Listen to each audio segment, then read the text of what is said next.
جدوجہد کرتے آپ انصاف کے لیے، یہ پھر اس کی پیچھے نہیں ہم مڑ کے دیکھتے، ہم اپنی کشتیاں جلا کے جدوجہد کرتے ہیں.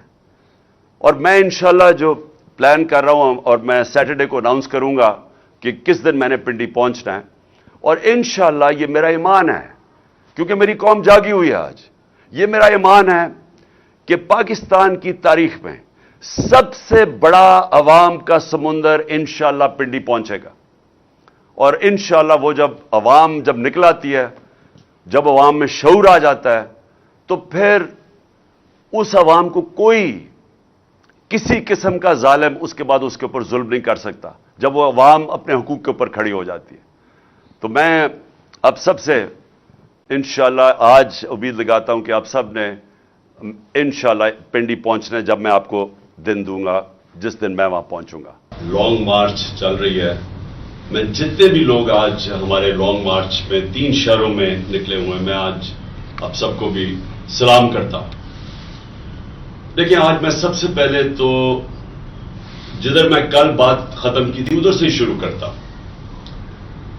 آج جو ریٹنگ آئی ہے پاکستان کی، اور یہ ریٹنگ باہر سے ہوتی ہے، اور وہ ریٹنگ یہ ہوتی ہے کہ پاکستان کیا اپنے قرضوں کی قسطیں واپس کر سکتا ہے. اس کو کہتے ہیں ڈیفالٹ رسک. تو آج جب آپ صبح جب دیکھیں، آپ کو پتا چلے گا کہ کل 75% پاکستان کی ڈیفالٹ کی رسک تھی، آج وہ 80% پہ پہنچ گئی. یعنی کہ باہر کے لوگ، باہر کے بینکس، باہر کے سرمایہ کار، ان کو اب یہ بتایا جا رہا ہے کہ جب 80% ایک ملک کی ڈیفالٹ کی رسک کا مطلب کہ وہ 80% چانس ہے کہ وہ اپنے قرضوں کی قسطیں واپس نہیں کر سکتے. تو یہ سارے پاکستان کے لیے لمحہ فکر ہے. کیونکہ اس کا مطلب کیا ہے؟ سب سے پہلے اس کا مطلب یہ ہے کہ کوئی بھی باہر کے بینک، کمرشل بینک پاکستان کو پیسے نہیں دے گے. اب پاکستان کا مسئلہ کیا ہے کہ ہمیں اپنے قرضوں کی قسطیں دینی ہیں ڈالرز میں. پاکستان کے پاس ڈالرز کم ہیں، اور کم ہوتے جا رہے ہیں، کیونکہ جو باہر سے آمدنی آنی تھی پاکستان کی ایکسپورٹس کے ذریعے، جو ہم جب چھوڑ کے گئے تھے ریکارڈ ایکسپورٹ تھی 32 ارب ڈالر پہ، اور جو ریمیٹنسز آتی ہیں یعنی بیرون ملک پاکستانی جو اپنا پیسہ بھیجتے ہیں پاکستان ڈالرز میں، وہ بھی ریکارڈ تھا 31 ارب ڈالر پہ. تو وہ دونوں ایکسپورٹس بھی نیچے آ رہی ہیں، بیرون ملک پاکستان کی ریمیٹنسز بھی نیچے آ رہی ہیں. تو آمدنی کم ہو رہی ہے، لیکن جو قرضے ہیں وہ بڑھتے جا رہے ہیں. لیکن ہمارے پاس جو قرضوں کی قسط دینے کے لیے اب ہمیں باہر سے قرضے چاہیے، کیونکہ ہماری آمدنی ہے نہیں. تو اگر ہماری آمدنی نہیں ہے اور ہم باہر سے جب مانگیں گے قرضے قسطیں واپس کرنے کے لیے، تو باہر کے بینک جب ان کو پتا چلے گا کہ 80% چانس ہے کہ پاکستان اپنے قرضے واپس نہیں کر سکتا، تو باہر کے بینک پیسے نہیں دیں گے. اور جب وہ پیسے نہیں دیں گے تو پاکستان کا خطرہ یہ ہے کہ ہم ڈیفالٹ کر جائیں گے. ڈیفالٹ کا مطلب کیا ہے؟ کل بھی میں نے بتایا، میں پھر آپ سب کو بتانا چاہتا ہوں. ڈیفالٹ کا مطلب ہے کہ ہم اب جب نہیں دے سکتے اپنے قرضوں کی قسطیں، تو اس کا مطلب کہ سب سے پہلے پاکستان کے روپے کے اوپر پریشر پڑے گا، اور لوگ فوری طور پہ دیکھنا شروع ہو جائیں گے کہ پاکستان کا روپیہ اب گرے گا. تو جب پاکستان کا روپیہ گرے گا تو ابھی سے لوگ ڈالر خریدنا شروع ہو جائیں گے. اور اس سے کیا ہوگا؟ اگر ہم ڈالر خریدنا شروع ہو گئے تو جس نے فیکٹریاں بنانی ہیں، کارخانے بنانے ہیں، پاکستان میں لگانے ہیں، جس سے نوکریاں ملیں گی، دولت میں اضافہ ہوگا، تو وہ رک جائے گا. کہ وہ سمجھے گا کہ میں اپنے، اور خاص طور پہ باہر جو لوگ بیٹھے ہوئے ہیں، کہ میں اپنے ڈالر پاکستان کے روپے میں کیوں بدلوں جبکہ روپے نہیں گرتے جا رہے ہیں. تو کارخانے سے مجھے کتنا پیسہ مل جائے گا؟ اگر میں ڈالر ہی رکھوں تو وہ ڈالر ویسے اوپر جاتا جائے گا. تو لہٰذا وہ سرمایہ کاری رک جاتی ہے. ملک کے اندر بھی لوگ ڈالر خریدنا شروع ہو جاتے ہیں بجائے وہ پیسہ سرمایہ کاری پہ لگانے کے لیے. تو یہ کیوں ہمارے لیے لمحہ فکر ہے؟ کیونکہ اس کا مطلب یہ کہ پاکستان اب ادھر جا رہا ہے جدھر ڈیفالٹ ہونے کی وجہ سے روپے پہ پریشر پڑے گا, روپیہ گرے گا. جب روپیہ گرے گا پھر کیا ہوگا؟ مہنگائی بڑھے گی. تو آگے ہی مہنگائی آج زیادہ ہے, تو جب روپیہ مزید گرے گا تو اور مہنگائی بڑھ جائے گی, اور جب مہنگائی بڑھے گی غربت بڑھ جائے گی. 5 کروڑ پاکستانی ہیں جو غربت کی لکیر کے نیچے ہیں, اور اس کے اوپر 5 کروڑ پاکستانی ہیں جو اگر اسی طرح مہنگائی بڑھتی گئی, جو بڑھتی جا رہی ہے, تو وہ بھی غربت کی لکیر کے نیچے چلے جائیں گے. اس کا مطلب یہ کہ 2 وقت کی روٹی نہیں کھا سکیں گے. تو ایک طرف معیشت نیچے جا رہی ہے, دوسری طرف میں آپ کو بتانا چاہتا ہوں کہ آج زراعت میں کیا ہو رہا ہے.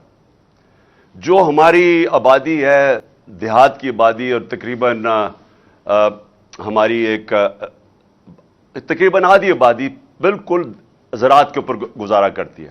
تو میں یہ آج آپ کو ذرا زراعت کی, جو میں نے حکومت کی ایک کمیٹی ہے, فائنانس کمیٹی آن ایگریکلچر, میں ذرا اس کی رپورٹ دینا چاہتا ہوں کہ انہوں نے اب وہ کیا کہہ رہے ہیں. وہ کہہ رہے ہیں کہ اس سال جو کپاس ہے وہ 25% کم ہوگی. 25% کپاس ہماری کم ہوگی. مکئی 3% کم ہوگی. گنا 8% کم ہوگا. جو پھر ہمارے لیے ایک آگے فکر کی چیز ہے وہ یہ کہ چاول 40% کم ہوں گے, یا اگلے سال چاول 40% کم ہوں گے. مرچیں 54% کم ہوں گی. اور یہ ہے ہماری اپنی گورنمنٹ کی فائنانس کمیٹی آن ایگریکلچر. اب یہ کیوں ہوا ہے؟ یہ کیوں کم ہو رہی ہیں؟ یہ اس لیے کم ہو رہی ہیں کہ اب ذرا آپ کو میں قیمتیں بتاؤں کہ ٹریکٹر کی پچھلے 5 مہینے میں جو ٹریکٹر کی سیل ہے وہ 45% کم ہو گئی ہے. اور پھر جو ڈی اے پی ہے, ڈیپ ہے, جو کہ کھاد ہے ایک, وہ 75% کم ہو گئی ہے. یوریا کھاد 8% کم ہو گئی ہے. پوٹاش کھاد 85% کم ہو گئی ہے. ڈیزل جو لوگ کسان خرچ کرتا تھا 22% کم ہو گیا. یہ کیوں ہوا ہے؟ ان کی قیمتیں بڑھ گئی ہیں. کیونکہ جو کسان استعمال کرتا ہے, جو چیزیں جس کی وجہ سے پیداوار بڑھتی ہے, یوریا, ڈیزل, کھادیں, ان ساروں کی قیمتیں بڑھ گئی ہیں. کیونکہ ان کی قیمتیں بڑھ گئی ہیں, ہمارا اس وقت زراعت کے اندر یہ جو میں نے فصلیں بتائی ہیں, یہ ساری ان کی جو پیداوار ہے وہ کم ہو گئی ہے. اور یہ زراعت کا حال ہے. دوسرا انڈسٹری, ہم جب چھوڑ کے گئے تھے تاریخی انڈسٹری آگے بڑھ رہی تھی 27%.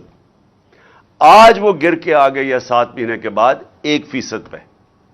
تو جب انڈسٹری بھی نیچے آ رہی ہے, زراعت بھی نیچے آ رہا ہے, تو دولت میں تو اضافہ ہو نہیں رہا پاکستان کے, بلکہ دولت کم ہوتی جا رہی ہے.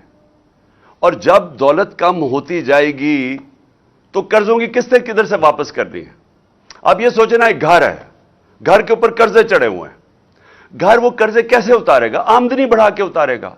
جب وہ گھر کے سارے لوگ مل کے اپنی آمدنی کے اندر اضافہ کریں گے تو وہ اضافی آمدنی کے ذریعے وہ قرضوں کی قسطیں واپس کریں گے.